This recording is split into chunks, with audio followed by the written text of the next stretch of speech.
जब Europeans America पहुंचे तो भारतीय और अमेरिकन संस्कृति में अद्भुत समानता देख के वो अचंभित रह गए। पिछले 10,000 सालों से अमेरिका में हाथी विलुप्त हो चुके थे, लेकिन वहां गणेश जी की पूजा होती थी। दोस्तों, आपने पढ़ा होगा कि साल 1492 में क्रिस्टोफर कोलंबस ने अमेरिका की खोज की।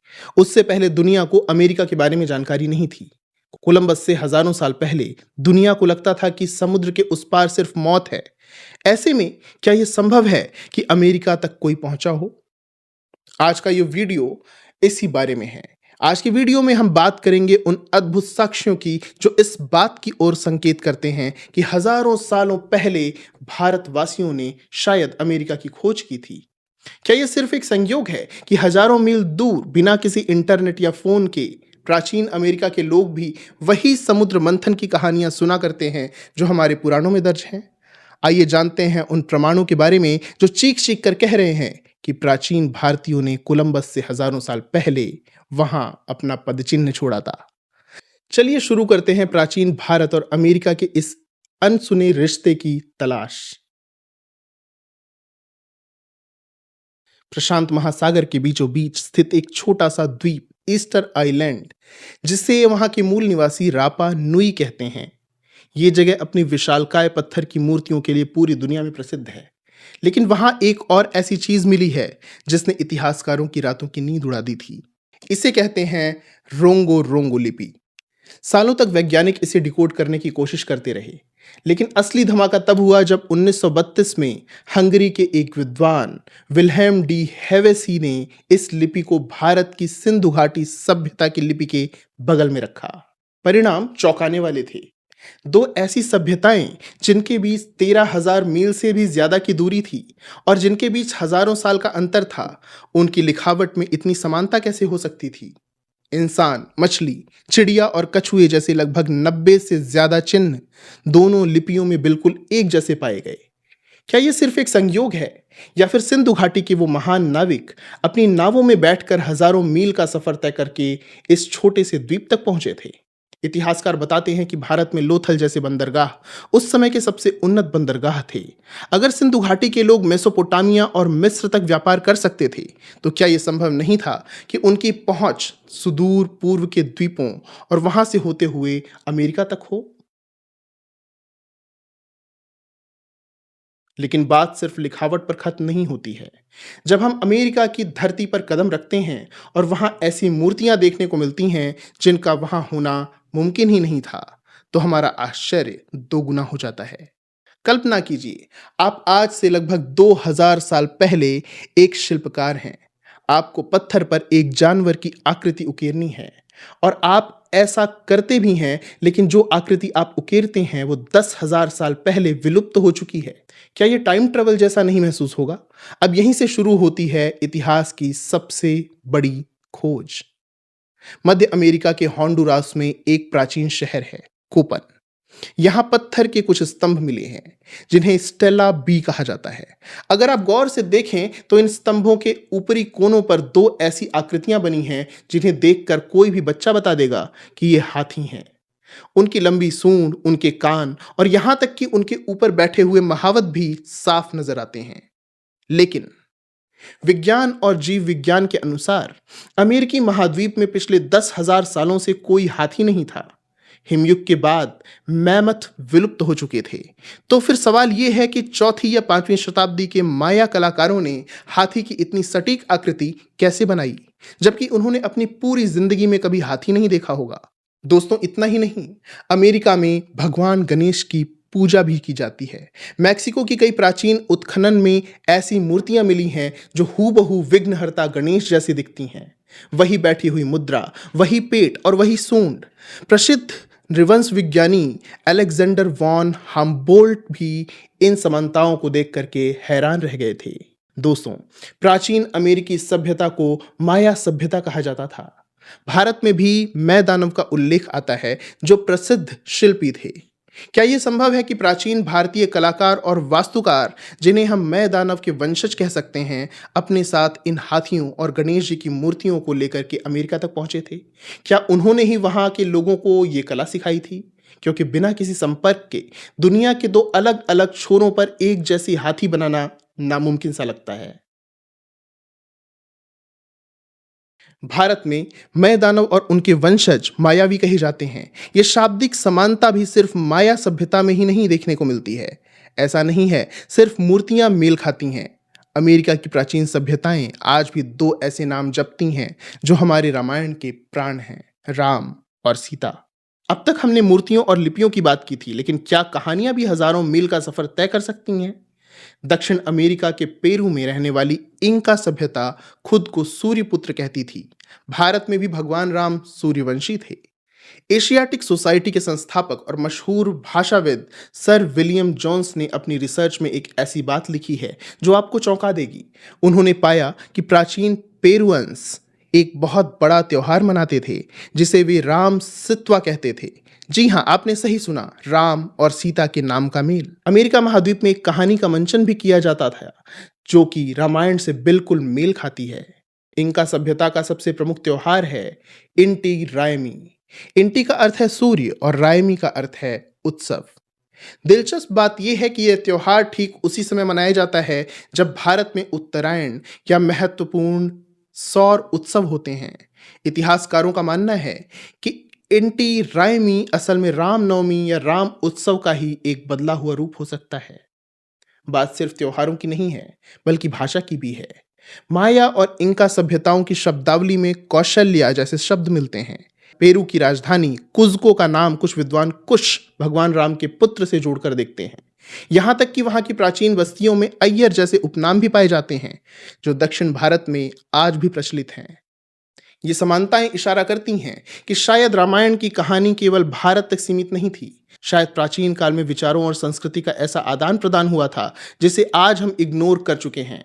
अगर हजारों मील दूर संस्कृति का आदान प्रदान नहीं हुआ होता तो राम सीता की कहानी कैसे वहां तक पहुंचती, और इतना ही नहीं, समुद्र मंथन की कहानी अमेरिका कैसे पहुंचती। हिंदू धर्म की सबसे महान कथाओं में से एक है समुद्र मंथन, जिसमें देवताओं और असुरों ने अमृत के लिए वासुकी नाग को रस्सी बनाकर मंदराचल पर्वत से समुद्र को मथा था। हम सब ने यह दृश्य भारत और दक्षिण पूर्व एशिया के मंदिरों में देखा है, लेकिन क्या ये आप जानते हैं कि यही हूबहू दृश्य मैक्सिको के एक मंदिर की दीवार पर भी देखा गया है?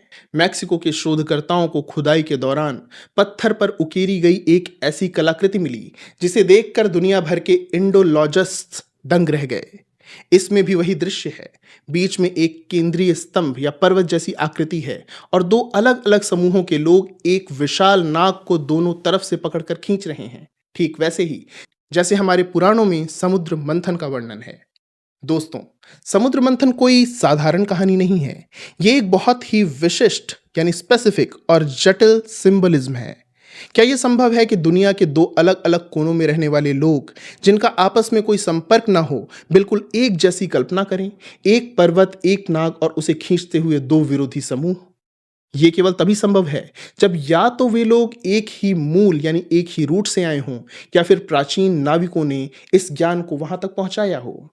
दिलचस्प बात यह भी है कि माया सभ्यता में भी कछुए यानी टर्टल को बहुत पवित्र माना जाता है और समुद्र मंथन में भगवान विष्णु ने भी कूर्म यानी कछुए का अवतार लिया था।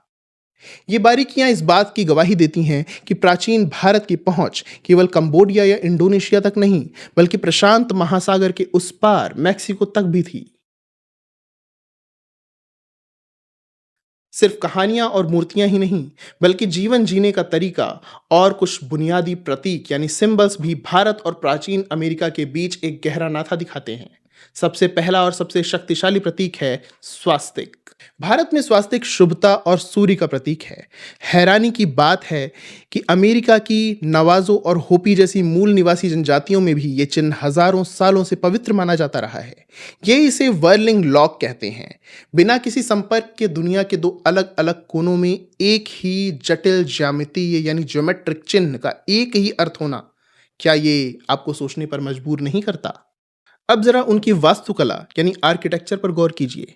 दक्षिण भारत के भव्य गोपुरम और माया सभ्यता के पिरामिड, दोनों की बनावट, सीढ़ियों का ढांचा और ऊपर का शिखर, इनमें इतनी समानता है कि कई बार अंतर करना मुश्किल हो जाता है।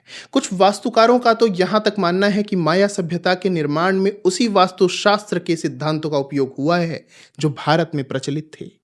और गणित की बात करें तो पूरी दुनिया जानती है कि भारत ने दुनिया को शून्य यानी जीरो दिया। लेकिन क्या आप जानते हैं कि प्राचीन माया सभ्यता दुनिया की उन गिनी चुनी सभ्यताओं में से एक है जिन्होंने स्वतंत्र रूप से शून्य का आविष्कार किया और ग्रहों की सटीक गणना की। उनकी खगोलीय गणना यानी एस्ट्रोनॉमिकल कैलकुलेशंस और वेदों में दी गई गणनाओं में जो समानता है वो किसी जादू से कम नहीं है। यहां तक कि कमल यानी लोटस का फूल, जो भारत का राष्ट्रीय पुष्प और दिव्यता का प्रतीक है, वो प्राचीन अमेरिका की कला और मूर्तियों में बार बार दिखाई देता है, जबकि कमल मूल रूप से अमेरिकी धरती का पौधा नहीं था। स्वास्तिक, शून्य, पिरामिड और कमल, ये वो कड़ियां हैं जो एक बहुत बड़ी तस्वीर बनाती हैं। लेकिन क्या विज्ञान भी इस बात को मानता है?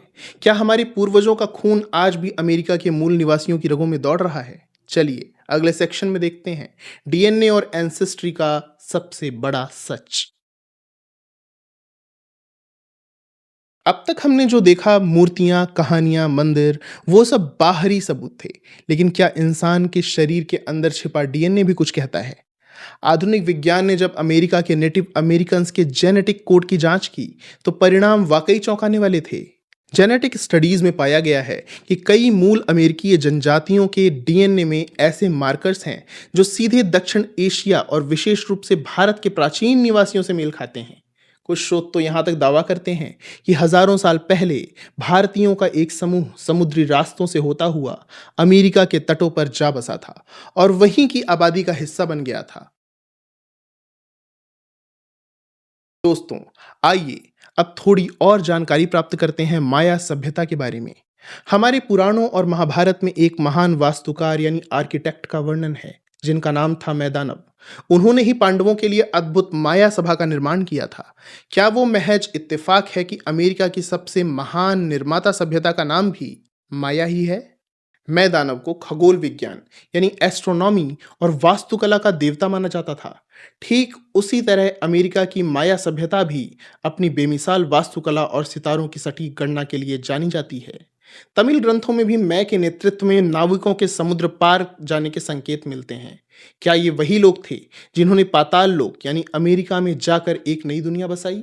अगर हम इन कड़ियों को जोड़ें, डीएनए, नाम की समानता और निर्माण की कला, तो ये साफ नजर आता है कि प्राचीन भारतीयों और अमेरिकियों के बीच सिर्फ व्यापारिक संबंध नहीं थे, बल्कि शायद उनका खून भी एक ही था। वो हमारे ही पूर्वजों के वो वंशज थे जो समुद्र की लहरों को चीरते हुए एक नई दुनिया बनाने निकल पड़े थे। दोस्तों, रोमांच अभी खत्म नहीं हुआ है। कुछ ऐसे बोनस फैक्ट्स भी हैं जो इस थ्योरी पर मुहर लगा देते हैं। चलिए देखते हैं कुछ और हैरान कर देने वाले तथ्य। दोस्तों, अब बारी है कुछ ऐसे माइंड ब्लोइंग फैक्ट्स की जो इस पूरी थ्योरी पर सोने पर सुहागा का काम करते हैं। चलिए एक एक करके इन पर नजर डालते हैं। पहला तथ्य, हमारे प्राचीन ग्रंथों में पाताल लोक का वर्णन है जो पृथ्वी के बिल्कुल दूसरी तरफ यानी एंटीपोड्स स्थित है। अगर आप आज भारत से जमीन के अंदर एक सीधा छेद करें तो आप सीधे मैक्सिको या दक्षिण अमेरिका में निकलेंगे। क्या हमारे पूर्वजों को पृथ्वी के गोल होने और अमेरिका की सटीक लोकेशन का हजारों साल पहले से पता था? दूसरा तथ्य, कपास यानी कॉटन। वैज्ञानिकों ने पाया कि प्राचीन पेरू में जिस कपास का इस्तेमाल होता था उसका जेनेटिक स्ट्रक्चर भारतीय कपास से मेल खाता है। कपास का बीज समुद्र की लहरों के साथ बहकर इतनी दूर नहीं जा सकता, इसे कोई ना कोई अपने साथ लेकर ही गया होगा। तीसरा तथ्य, अनानास यानी पाइनएप्पल मूल रूप से दक्षिण अमेरिका का फल है, लेकिन कर्नाटक की 12वीं शताब्दी के होयसला मंदिरों की नक्काशी में ऐसी आकृतियां मिली हैं जो हूबहू अनानास जैसी दिखती हैं। अगर तब तक अमेरिका की खोज नहीं हुई थी तो भारतीय कलाकारों ने अनानास का चित्र कैसे बनाया? चौथा तथ्य, माया सभ्यता के कई निर्माणों में अष्टभुज यानी ऑक्टागन आकार का प्रयोग मिलता है जो वैदिक वास्तुकला में बहुत महत्वपूर्ण माना जाता है। यहाँ तक कि उनके कैलेंडर और हमारे पंचांग की खगोलीय गणनाओं में भी अद्भुत समानताएं हैं। ये सारे तथ्य चीख चीख कर कह रहे हैं कि इतिहास का वो पन्ना जो कोलंबस से शुरू होता है असल में बहुत छोटा है। असली इतिहास तो हजारों साल पुराना हो सकता है, जहां भारतीय जहाज 7 समंदर पार कर नई दुनिया की नींव रख रहे थे। तो दोस्तों, आज हमने जो भी देखा, चाहे वो ईस्टर आइलैंड की रहस्यमयी लिपि हो, मैक्सिको में मिली गणेश जी की मूर्तियां हों या पेरू की राम सित्वा त्योहार, ये सब चीख-चीख कर एक ही बात कह रहे हैं। इतिहास वैसा नहीं है जैसा हमें स्कूल की किताबों में पढ़ाया गया है। कोलंबस से हजारों साल पहले हमारे पूर्वजों ने न केवल समुद्र की लहरों पर राज किया, बल्कि दुनिया के दूसरे छोर पर जाकर अपनी संस्कृति, अपनी भाषा और अपने संस्कारों के बीज बोए थे। ये इस बात का प्रमाण है कि प्राचीन भारत की पहुंच, उसकी सोच वैश्विक यानी ग्लोबल थी। आपको क्या लगता है? क्या ये सारे साक्ष्य महज एक इत्तेफाक हैं या एक बहुत बड़ी सच्चाई का हिस्सा? अपनी राय कमेंट्स में जरूर साझा करें। अगर आपको ये रिसर्च और ये वीडियो पसंद आया तो इसे अपने दोस्तों के साथ शेयर करें। ऐसे ही और भी ऐतिहासिक रहस्यों के लिए हमारे चैनल को सब्सक्राइब करना ना भूलें। मिलते हैं अगले वीडियो में एक और अनसुनी कहानी के साथ। तब तक के लिए नमस्कार।